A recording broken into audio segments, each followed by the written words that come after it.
Welcome to the Slop Farm. Enjoy the video.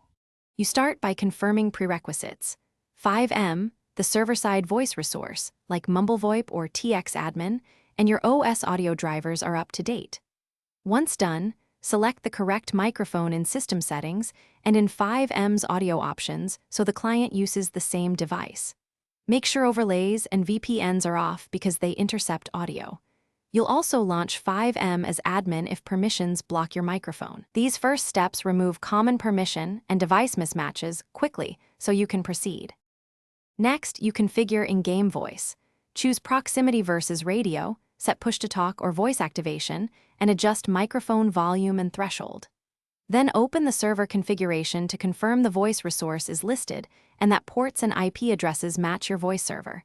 Mismatches break signaling. Once those match, test with one friend so you can monitor logs and check that audio packets transmit and decode.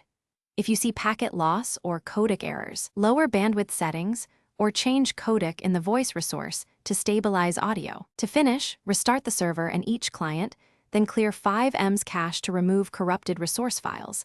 This often resolves lingering issues. Make sure your firewall and router forward the voice server's UDP ports and that NAT isn't blocking peer communication. Once everything is restarted, verify in-game that you can hear and be heard. If it still fails, inspect client and server logs for errors, roll back the last configuration change, and test incremental fixes. One key tip: clearing cache and restarting usually solves persistent mistakes. Thanks for watching. Consider subscribing if we helped you today.